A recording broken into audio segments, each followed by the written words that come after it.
চায়।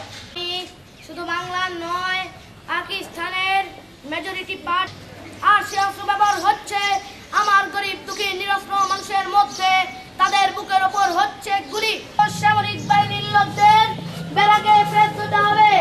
যেভাবে হত্যা করা হয়েছে তার তদন্ত করতে হবে।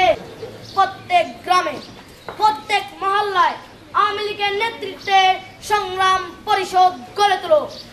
তোমাদের যা কিছু আছে তাই নিয়ে প্রস্তুত থাকো। মনে রাখবা, রক্ত যখন দিয়েছি রক্ত আরো দেব।